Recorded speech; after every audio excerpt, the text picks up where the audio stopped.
제11장 조선으로 돌아와서. 조선.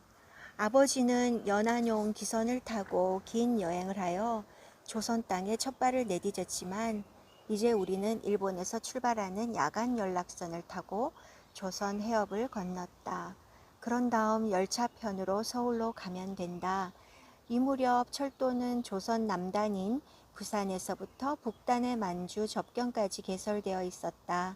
객차를 끄는 기관차는 미국 필라델피아 교외에 있는 볼드윈 기관차 공장에서 만든 것이어서 우리들에게도 낯설지 않았다.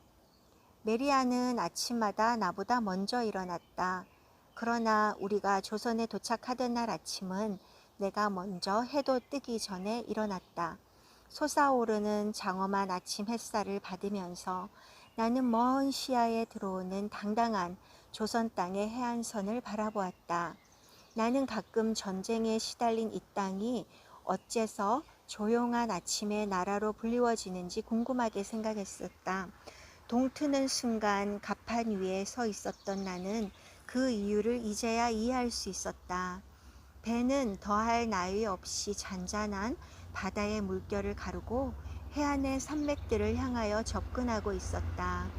동쪽을 보니 솟아오르는 아침 해가 바다에 반사되어 황금색의 넓은 길이 마치 네개로 연결된 것 같았다.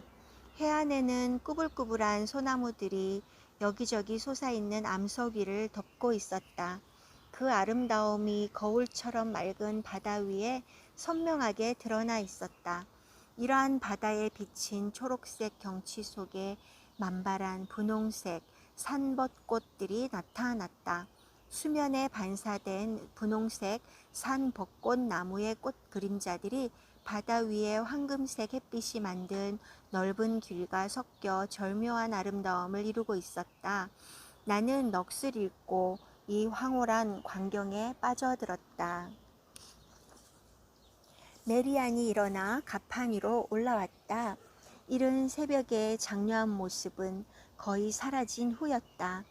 나는 마치 휘황한 장미꽃으로 무늬를 만든 찬란한 유리관 속을 들여다본 것에 틀림없다고 생각되었다. 이러한 느낌이나 감동은 조선에서 지냈던 소년 시절의 여러 경험들과 밀착되어 남들과는 매우 다른 인상으로 가슴에 새겨졌다. 배가 해안으로 더 가까이 다가서자 초가 지붕 위에 바가지들이 주렁주렁 널려있는 부산이 눈앞에 나타났다. 메리아는 감탄사를 연발하며 흥분을 감추지 못했다. 남자들은 불룩한 통바지를 입고 명주와 말총으로 만든 위가 편편한 까만 모자를 쓰고 있었고 여자들은 연두색의 장옷을 머리 끝까지 덮고 다녔다. 발가벗은 에디 어머니의 치맛꼬리에 몸을 숨긴 채 빠끔히 내다보았다. 이러한 풍경들은 이곳에 봄이 왔다는 것을 의미했다. 이처럼 색다른 광경은 메리안에게 놀람과 즐거움을 주기에 충분했다. 메리안의 즐거워하는 모습을 보고 나의 기쁨은 더해졌다. 당신은 부산에 상륙하자마자 사람들과 조선말로 신나게 이야기할 게 아니에요? 그런데 난 뭐예요?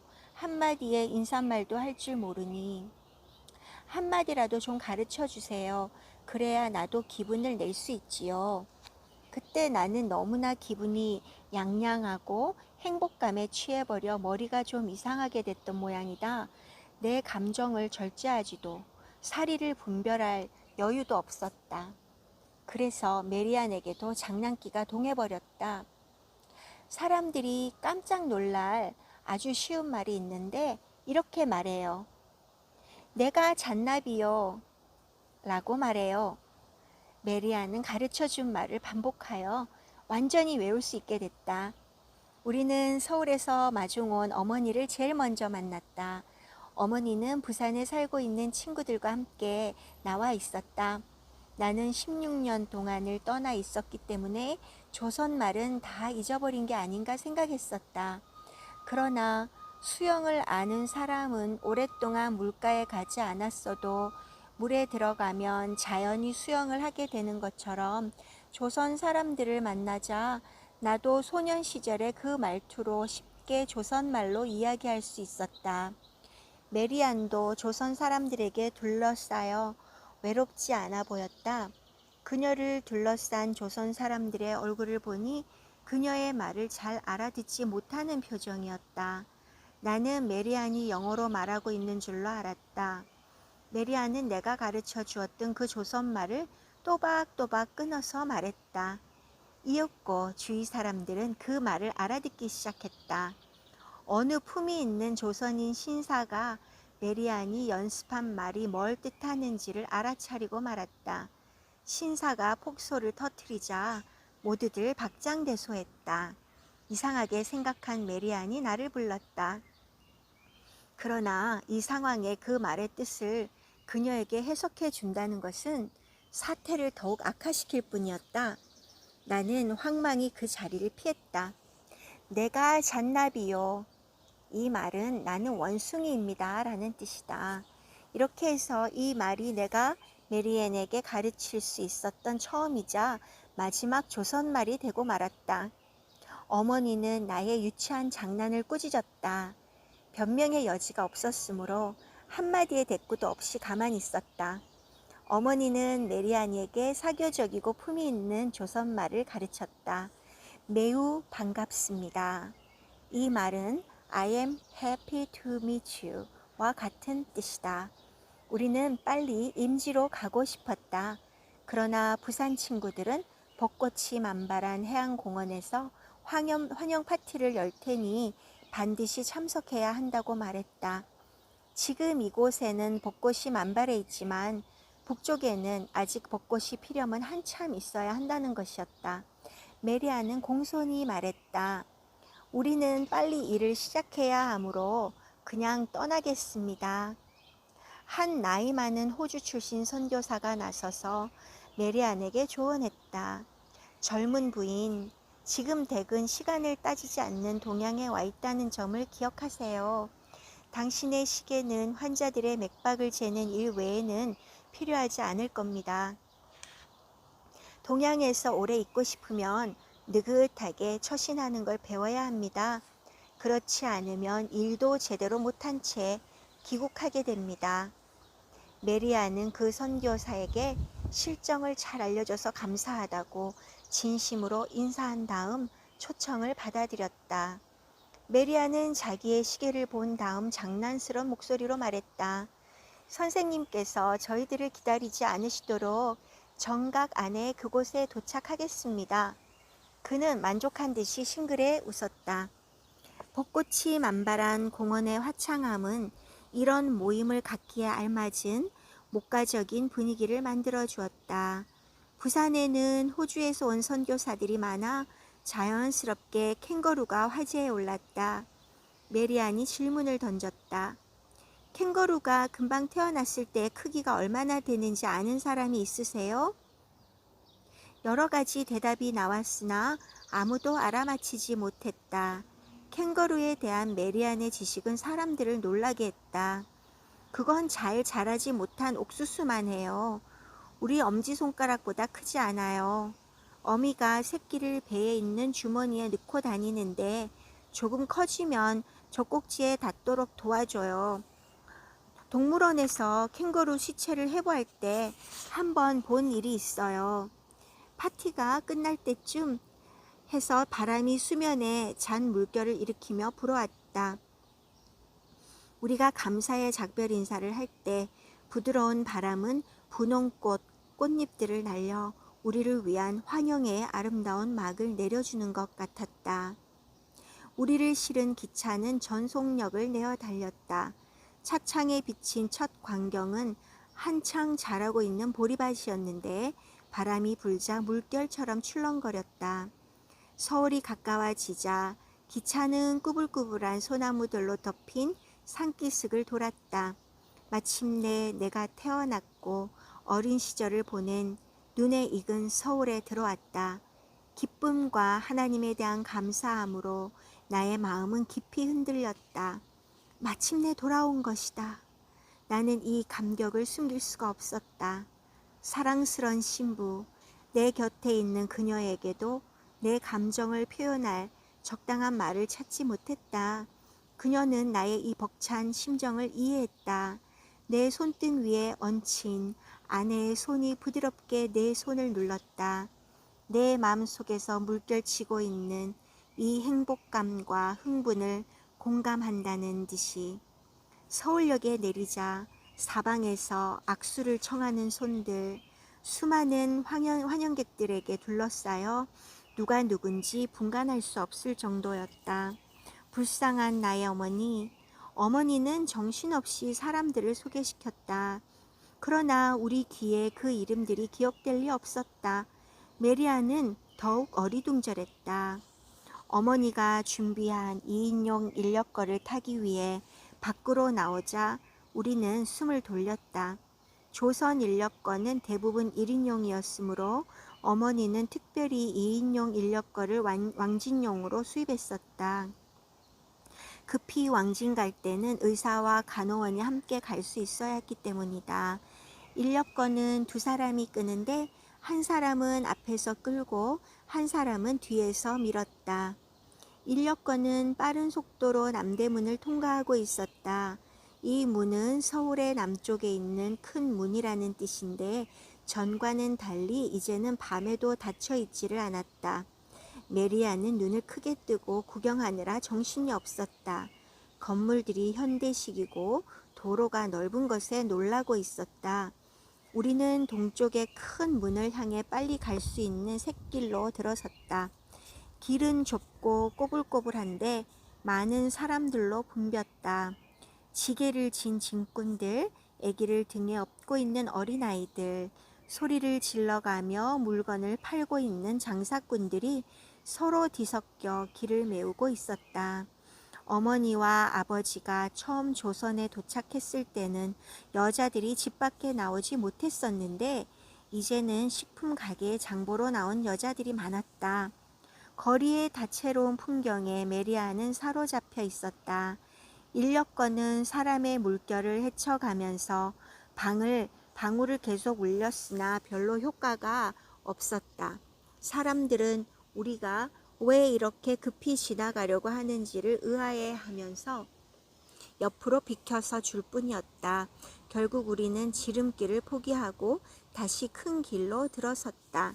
큰 길 궤도 위로 지나가는 전차 안에는 사람들이 빽빽이 들어차 있었다. 계단에 손잡이를 잡고 매달려 가는 승객도 있었고 어떤 소년들은 지붕 위에까지 올라가 타려고 했다. 이것은 30년 전 전차가 처음 조선에 들어왔을 때와는 전혀 다른 풍경이었다. 나는 전차가 대중에게 인기가 없었던 지난 날을 기억하고 있다. 한때 전차는 조선 사람들의 저주 대상이었으며 외국 마귀들의 발명품이라고 지탄을 받기도 했었다. 전차가 처음 도착했을 때 운이 나쁘게도 조선에는 가뭄이 오래 계속된 시기였다. 점장이들은 비가 오지 않는 이유를 이 전차 때문이라고 했다. 사람들의 심중에 전차에 대한 의혹과 저주가 자꾸만 쌓여가고 있었다. 다행히 장마가 시작되어 잠시 말썽은 진정되었으나 더 큰 말썽이 기다리고 있었다. 조선의 우기는 더위와 습도가 심하다. 더운 여름밤이면 사람들은 답답하고 공기가 통하지 않는 방에서 나와 흔히 길바닥에 자리를 깔고 잠을 자곤 했다. 부드러운 새털 베개를 좋아하는 서양인들과는 달리 조선인들은 딱딱한 나무로 만든 목침을 베고 자기를 좋아한다. 길에서 자는 사람들은 전차의 철로가 목침 대용으로 안성맞춤이라는 것을 곧 알게 되었다. 1899년 안개가 자욱한 어느 날 아침에 일어났던 사고를 나는 생생하게 기억하고 있다. 그때 어머니는 선교사 모임에 참석해야 했고 나는 치과에 가기로 약속이 되어 있어서 평양에서 서울로 돌아왔었다. 그날의 첫 전차가 드디어 운행을 시작했다. 유난히 이른 아침에 짙은 안개가 자욱하게 차창을 덮고 있었다. 차장은 앞을 볼 수가 없었다. 전차는 철로를 베개 삼아 잠자고 있던 많은 사람들의 머리 위로 지나갔다. 그들의 목은 순간에 잘려졌다. 안개가 걷히고 해가 떠오르자 참혹한 광경이 드러났다. 대혼란이 일어났다. 광폭해진 노동자들은 운이 나빴던 차장을 공격했으며 전차를 전복시킨 후 불을 질렀다. 시간은 흘러가고 사람들의 생각은 시간을 쫓아 발전하는 것, 외국 마귀들의 발명품이라고 두려워하고 저주했던 지난날의 감정을 떨쳐버리고 시간의 흐름에 따른 당연한 결과로서 지금 전차는 조선 사람들을 가득 싣고 달린다. 메리안이 팔꿈치로 나를 쳤다. 나는 상념에서 깨어났다. 지금 우리가 지나는 곳이 동대문인가요? 그렇다, 동대문이었다. 동대문은 남대문만큼 크지는 않았지만 내게는 더 그림같이 아름다워 보였다. 이 문은 초가와 기와 지붕들을 배경으로 하여 예술적인 완만한 곡선을 지닌 성벽을 띠고 있다. 이 문 옆에 경사진 언덕 위에 릴리언 해리스 기념병원이 서 있었다. 어머니는 이 병원의 원장이었다. 메리안이 참다 못해 부르짖었다. 이 불쌍한 인력거꾼에게 끌게 하여 저 급한 경사를 올라갈 수는 없어요. 내려서 걸어가요. 그러지 않아도 나는 이 길을 걸어서 오르고 싶었다. 메리안처럼 인력거꾼들에 대한 동정심 때문에서는 아니었다. 나는 어렸을 적부터 이들을 보았기 때문에 조선인 일꾼들은 황소같이 힘이 세다는 것을 알고 있었다. 그들은 400파운드, 약 180kg 정도의 무거운 짐을 지고도 이보다 더 멀고 급한 산악으로 올라갈 수 있다. 그들은 이런 힘든 일을 날마다 해냈다. 가끔 장죽에 담배를 넣어 피울 수 있는 휴식 시간만 주면 불평이 없었다. 그들은 우리가 인력거에서 내리는 것을 말리지 않았다. 가파른 비탈에 올라가는 모습을 빙그레 웃으며 바라보고 있었다.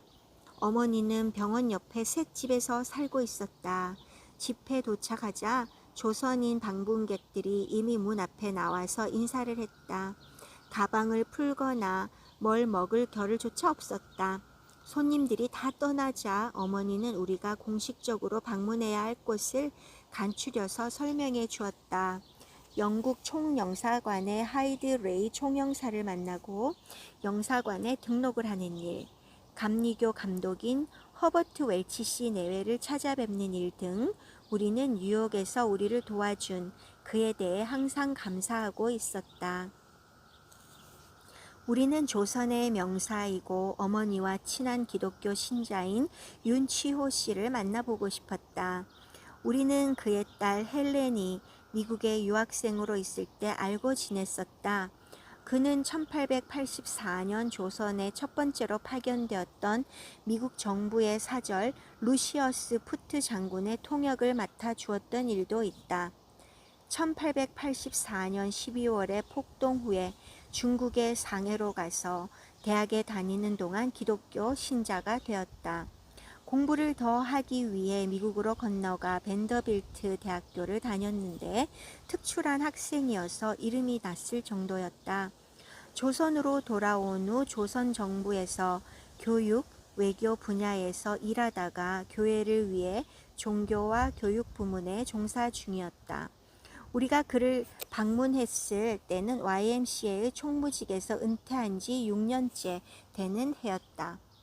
어머니는 당시 조선 총독이었던 사이토 마코토 자장내를 찾아가 인사하고 오기를 바랐다. 자작은 후에 일본에 수상을 지냈는데 평화운동을 했다고 해서 1936년에 암살을 당했고 그의 아내도 남편을 방어하다가 부상을 당했다. 조선은 1910년 8월 22일에 공식적으로 일본에 합병을 당해 우리가 도착했을 때는 일본의 지배를 받고 있었다. 공식적으로 조선이라고 불려지게 된 것이다. 어머니가 우리를 위해 마련한 명단의 일본 관리들은 단순히 관리들이기 때문이 아니었다. 그들이 우리를 만나보고 싶다고 자청해온 개인적인 친구들이기도 했다. 외무부에 있는 오다 야수마 씨는 모두에게 사랑을 받는 일본 관리였다. 그는 일본인 치고는 키가 상당히 컸기 때문에 조선 황제가 그를 조선 사람인 줄 알았다고 한다. 황제가 하는 일은 잘못이란 없다는 것으로 되어 왔기 때문에 황제가 착각하도록 키가 컸다는 벌로서 대신 서 있어야 했다는 이야기도 있다. 또한 영자신문인 서울프레스의 편집인 아마가다 씨도 만나기로 되어 있었다. 그는 조선 여자들을 의사로 훈련시키는데 매우 열심인 사람이었다. 의사에 대한 그의 관심 때문에 어머니는 그에게 특별한 친근감을 갖고 있었다. 만나야 할 사람들의 명단은 끝이 없어 보였다. 어머니는 마침내 결론을 내렸다. 6월에 연례 감리교 총회가 열리는데 새로운 선교사들을 환영하는 큰 행사도 있게 된다. 그때가 조선 각지에서 올라오는 선교사들을 만날 수 있는 좋은 기회다. 월요일에는 언어학교가 시작하게 되니 너희는 빨리 공식 방문을 할 수 있도록 계획을 세워야 할 거다. 웰치 감독 내외부는 6월 15일까지는 서울에 돌아오지 않으니 방문 예정을 연기하고 빠른 시일 안에 딴 곳을 방문할 수 있게 해라. 런드 간호원장은 월요일에 열리는 간호원 협회 회의에 참석차 서울에 온다고 했는데 그 주말에 해주로 돌아갈 때 너희를 안내할 수 있기를 원한다고 편지가 왔다. 메리아는 막 도착하여 정신을 가누지 못하고 있었다. 그런데 너무나 많은 절차를 한꺼번에 밟도록 하자 기가 질린 것 같았다. 나는 어머니의 계획을 수정해야겠다고 느꼈다. 언어학교가 시작되기 전에 우선 근무지인 해주에 가보기로 했습니다. 아마 그렇게 하는 게 훨씬 쉬울 겁니다. 금요일에 서울을 떠나 해주에 갔다가 미스 런드가 서울에 올 때 함께 오면 좋을 겁니다. 언어학교가 시작되면 시간을 내기가 힘들지 않겠습니까? 긴 여행 끝에 쉬지도 않고 또 여행길에 오르겠다는 우리의 결정에 어머니는 의외인 듯 놀라워했다. 그러나 여러 달 동안 기다려왔던 근무지를 보고 싶어하는 우리들의 열성을 고맙게 여겼다. 금요일 아침 8시 5분 열차를 탔다. 이 열차는 해주에서 가장